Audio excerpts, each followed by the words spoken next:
Resistencia. Vamos a presentar a este escritor de la región. ¿De qué parte sos? Corrientes Capital. De Corrientes Capital, perfecto. Bueno, Julio César Bañay es padre de 2 hijos hermosos, dice acá, de un varón de 17 años y una niña de 11, con los cuales pasa los mejores días, los mejores momentos. Contratan sus servicios de consultoría, asesoramiento en procesos de cambio, recursos humanos y marketing. Aquellos emprendedores y líderes de empresas cuando buscan tener éxito en sus negocios. Qué importante. 28 años ininterrumpidos, trabajando codo a codo con propietarios, emprendedores, gerentes, mandos medios y personal de administración y operaciones de la ciudad de Corrientes y Resistencia. Amplia trayectoria como disertante y coach en temas de liderazgo, trabajo en equipo, gerencia, recursos humanos, marketing, comercialización. Bueno, y también, que es lo que nos trae a este lugar, que es autor de 2 libros que el autor trajo acá para que lo mostremos y lo leamos, que su primer libro se llama Cómo reinventarse después de la pandemia. Un tema sumamente importante. Y el segundo libro, que es Líder. Bueno, dicho esto, Julio, un gusto tenerte acá. ¿Qué tal? Bien, bien amigos, bien. Bueno, Julio, contanos de tu primer libro, Cómo reinventarnos después de la pandemia.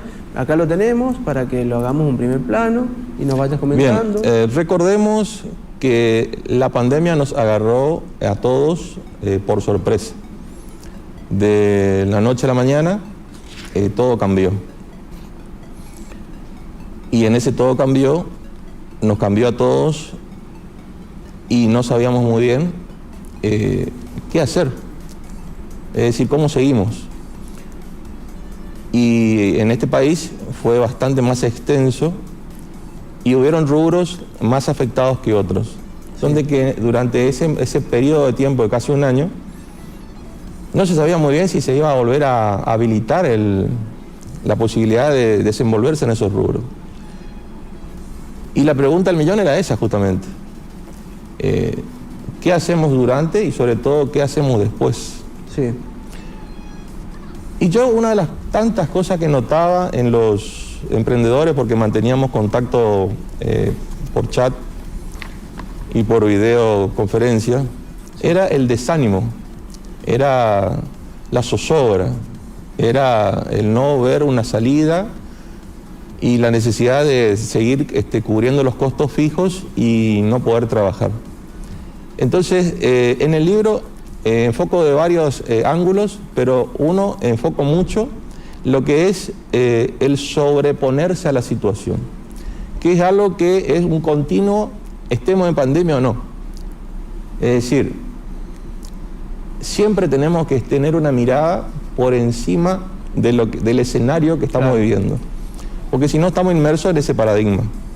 Entonces en el libro una de las cosas que menciono es, porque, y nos damos cuenta con la pandemia que uno de los elementos que más se utilizó para que la pandemia a nivel mundial prenda es el miedo, es el temor. Y era algo que yo percibía mucho también en los emprendedores, sí, que durante la pandemia el temor económico, ¿no es cierto?, los hacía presa. Claro. Y yo sé por experiencias, todos sabemos, pero yo de particular hablo por mí, sé lo que significa el temor. O sea, si vos te presentás a una mesa de examen, estudiaste todo, claro, pero vos tenés miedo, vos te quedas en blanco. Es decir, no te sale una sola palabra. Por más que sepas, decís vos. Por más que sepas. Sí. Eso, estudiaste todo, pero te inhibís. Entonces lo que hace el miedo te inhibe. Y yo percibía mucho que los emprendedores, los empresarios, obviamente tienen cuentas que pagar, tienen compromisos y también tienen que, como siempre, ¿no?, tienen que tener una visión hacia adelante y decir, bueno, ¿cuándo salimos de esta? Y yo notaba, digamos, que cuando hablaba con ellos, que eran, entre tantas cosas, algo que se notaba mucho era que eran presa del miedo. Entonces, claro, una de las cosas que menciono en el primer libro, Cómo reinventarse por la pandemia, menciono que en el mundo de los negocios, es tan importante dominar el miedo, controlarlo, como en su momento hace millones de años fue tan importante para el ser humano dominar el fuego. Hay un antes y un después de dominar el fuego. Dominar el fuego no solo cocina tu comida, sino espantás a otros animales de los cuales el ser humano era más pequeño, pero era presa de esos animales más gigantes. Claro. Entonces el dominar el fuego marcó una gran diferencia, como en su momento marcó una diferencia inventar la rueda. Bueno, en el mundo de los negocios, si ustedes miran la bibliografía que miran y los tips que te tiran los grandes empresarios a nivel mundial, siempre te están hablando de que el control sobre el miedo, quizás no directamente, pero te lo mencionan, o sea, no te puedes poner nervioso, no puedes entrar en pánico, porque si no entras a hacer cualquier cosa. Yo notaba que durante la pandemia, y que en algún momento iba a terminar, iba a ser muy importante aquellos que no perdieron la cabeza y en todo momento se mantuvieron enfocados. Por ejemplo, recuerdo bien un rubro, no lo voy a mencionar, pero es un rubro que fue muy afectado hasta el final, porque agrupa gente, y bueno, se juntaron, todos ese rubro se juntaron para hacer varios spots reclamando que se le habilite. ¿Pero dónde fue? Acá Corrientes, acá Corrientes. Mira vos. Pero daban más la impresión de temor, o sea, se cuenta, para ubicarnos. Imaginémonos un grupo empresario, 30 empresarios de un rubro, en este momento, que salen a pedir por favor, que sus clientes no lo abandonen. O sea, todo lo contrario. Bueno, yo después hablé con uno de los referentes y le dije, me llamó la atención haberte visto en ese spot.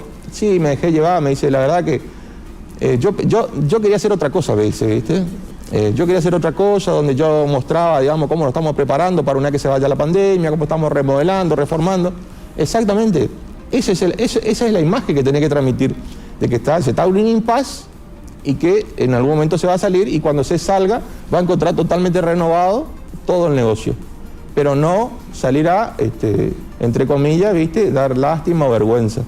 Bueno, eso es lo que, para redondear la idea, de cuando se entra en pánico, se asustan, se entra en miedo y se empiezan a hacer cosas que es todo lo contrario de lo que hay que hacer. Claro. Ese sería básicamente el mensaje que deja el libro. Uno de los mensajes. Uno de los mensajes para el emprendedor, digamos. Sí. Que salga para adelante, ¿no? Porque vos decís que lo viste como pidiendo ayuda en ese momento, como lo viste, para que cambie sus ideas. Exactamente. Y otro de los mensajes que deja el primer libro es, que lo menciono mucho también ahí, doy con ejemplo y todo, casos prácticos, de que en momentos difíciles, como fue lo de la pandemia, como es ahora,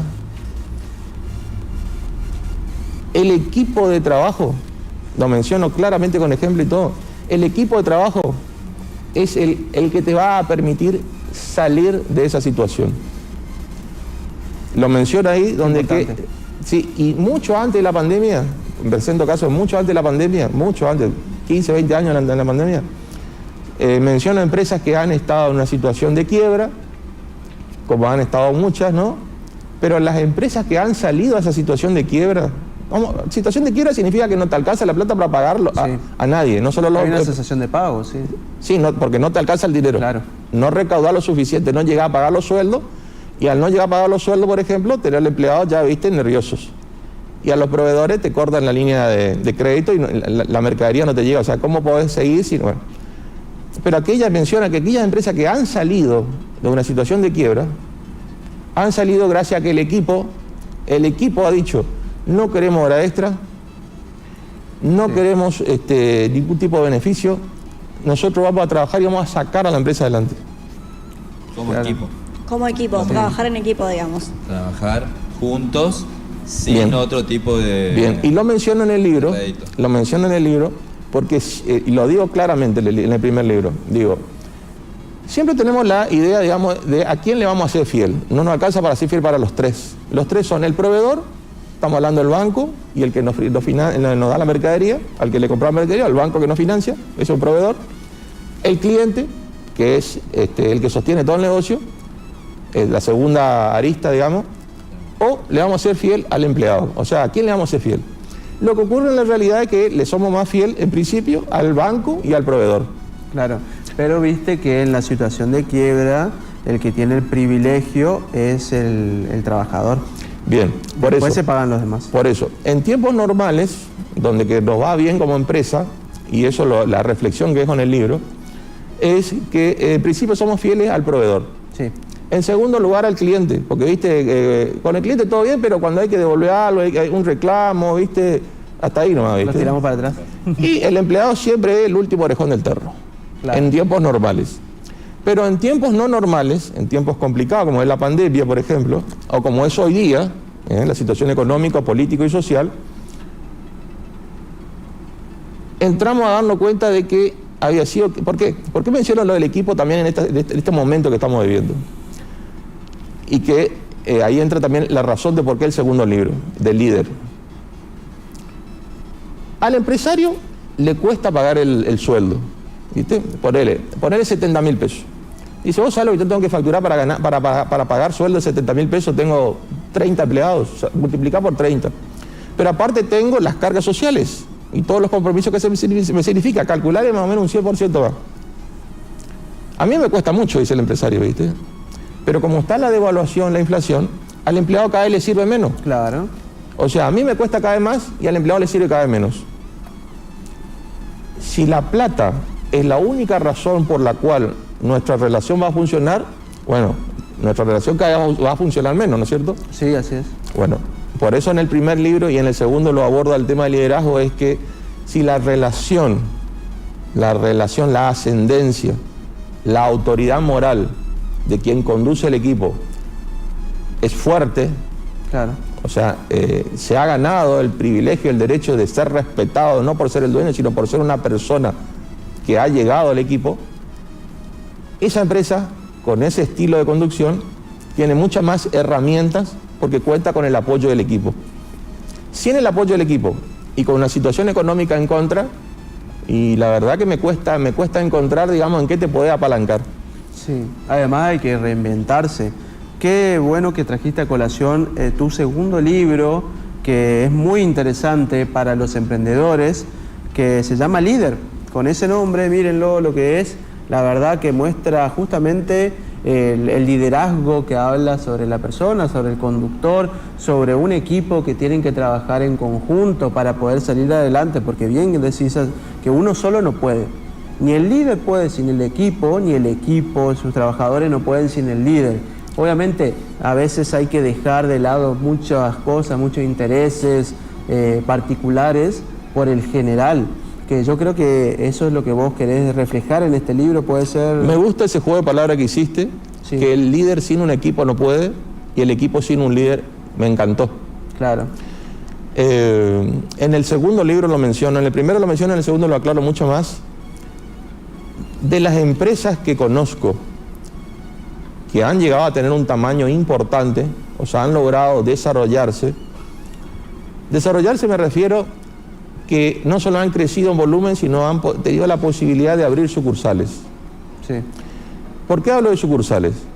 Porque una cosa es si vos tenés un negocio con 100 empleados, pero estar en un único lugar. O sea, vos estás ahí con todo tu cuadro de conducción y en un solo lugar. Pero cuando físicamente vos tenés que empezar a dispersarte, las posibilidades de control y de cumplimiento de los protocolos de trabajo, de la disciplina, empieza a resentirse, empieza a ponerse a prueba, digamos, ¿viste? Las empresas que conozco, en mi caso, estoy hablando de mi caso, mi experiencia, detrás de esa empresa vos conocés a quién está conduciendo y es una persona que tiene muchas de las habilidades y las destrezas que requiere un líder. Te menciono algunas, por ejemplo, sí, pensando en estas personas, no en el libro lo que escribo. Humildad. Una de las cosas, por ejemplo, vos no vas a saber que él es el dueño, por ejemplo, ella es la dueña. O sea, si no te dice fulano o fulana, o sea, no lo identificás ni por la forma en que se mueve, ni en la forma por la que trata a la gente, ni en la forma en que viste. O sea, es uno o una más del equipo. Claro, o sea, las apariencias no sirven en este momento, porque justamente saber conducir. Bueno, pero tenés casos que es lo contrario, donde que viste ya se chapea de entrada. Sí, hay se marca, claro. Se marca ¿viste? quién es el dueño o quién es yo soy el gerente o yo soy... Exactamente. por la ¿viste? oficina más grande y eso. Bueno, eso es otra cosa. Lo que se refleja. Esa es otra cosa. Te encontrás de que tiene su oficina de vidrio o la que sí, la más grande. Está todo armado. Todo armado. Su presentación personal como su mobiliario está para que sea imponente. Y que no queden dudas de quién es el jefe o la jefa. Pero en estos casos, estas personas, las oficinas son sencillas, a veces no tienen una oficina específica. Claro. Le pide al gerente o a la gerenta que le facilite su oficina para tener una reunión, así de humilde. Son personas que no las vas a ver gritando en la empresa, son personas que no las vas a ver tomando decisiones a las corridas, son personas, yo menciono porque tus televidentes, tu público, Sí. está tratando de interpretar de qué estamos hablando, ¿no?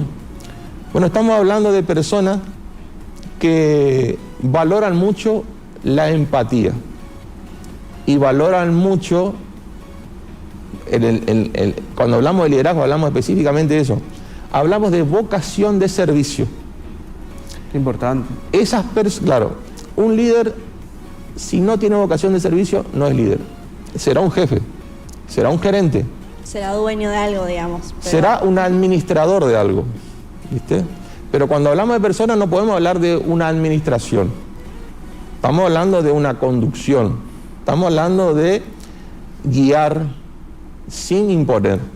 Entonces, estas personas, si allá lo que tienen es que a la gente no les cuesta relacionarse con ellos.